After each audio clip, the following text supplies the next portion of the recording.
நான் கடந்த 3 மாத காலத்துக்கு முன்பாக தாவேக்காலேருந்து வெளியேறியிருந்தேன். தாவேக்காலேருந்து வெளியேறின சமயத்திலிருந்தே தொடர்ந்து தாவேக்கா தொண்டர்கள் ஆகட்டும் ரொம்ப அஃபென்சிவான கமெண்ட்ஸ் தான் போட்டுட்ருக்காங்க. ஆபாசமாக சித்தரிக்கிறது, மார்ஃப் பண்ணுறது, தேவையில்லாத அவதூறுகளை பரப்புறது, இந்த மாதிரியான ஒரு செயல் தான் தொடர்ந்து நடந்துகிட்டே இருக்குது நான் வெளியேறின காலம் தொட்டே. நானும் வந்துட்டு தாவேக்கா தலைவர் திரு விஜய் அவர்கள் ஏதாவது ஒரு அறிக்கை வாய்மொழியாகவோ இல்லாட்டி வந்துட்டு அறிக்கை எழுத்து வடிவிலையோ கொடுப்பாரு அப்படின்னு நானும் எதிர்பார்த்துட்டே இருந்தேன் இந்த 2 மாத காலமாக.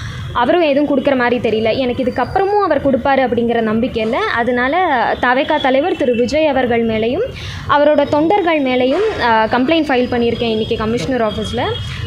இளம் பெண்கள் அரசியலுக்கு வர்றது அப்படிங்கிறது இப்போ தான் அதிகமாகிட்டுருக்கு. இப்படி இருக்கக்கூடிய ஒரு சூழலில் அவங்கள பற்றி ஒரு ஆபாசமான கருத்துக்கள் பதிவு பண்ணும்போது அவங்களுக்கு எப்படிங்க அரசியல் களத்துக்கு வரணும் அப்படின்னு தோணும். பெரியார் அவர்கள் அன்றே சொன்னார், கரண்டியை பிடுங்கிட்டு பெண்கள் கையிலேருந்து புத்தகங்களை கொடுங்க அப்படின்னு சொல்லிட்டு. இவங்க மறுபடியும் வந்துட்டு கரண்டியை கொடுக்கக்கூடிய ஒரு நிலையை தான் தாவேக்கா தொண்டர்கள் ஆகட்டும் தாவேக்கா தலைவரும் வலியுறுத்துறாரோ அப்படிங்கிறது என்னோட கருத்து. தாவேக்கா தலைவர் மீது புகாருங்கிறது லாஜிக் இருக்காது.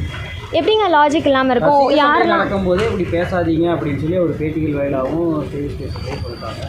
ஆன்லைனில் இந்த மாதிரி பண்ணுறாங்க அப்படிங்கும்போது அந்த கட்சி தலைவர் அவர் நிறைய இடங்களில் தனிப்பட்ட நபர்கள் ஒவ்வொருத்தங்களும் யார் தாவேக்காக்கு சப்போர்ட் பண்ணுறாங்களோ அவங்க எல்லாருமே எங்களோட விர்ச்சுவல் வாரியர்ஸ் தான் அப்படிங்கிறத தெளிவாக சொல்லியிருந்தார்.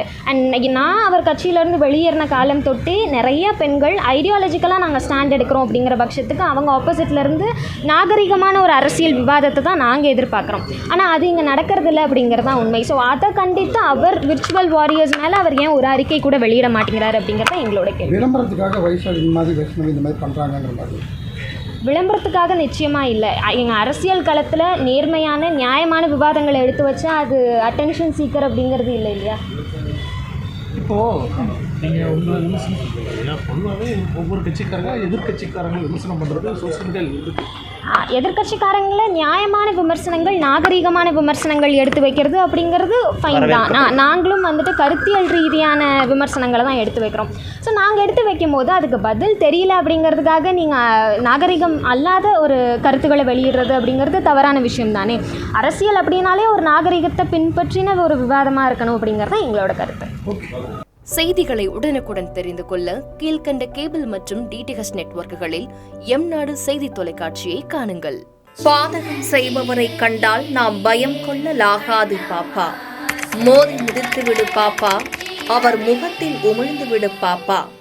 அண்மை செய்திகளை உடனுக்குடன் தெரிந்து கொள்ள இணைந்திருங்கள் எம்நாடு தொலைக்காட்சியுடன்.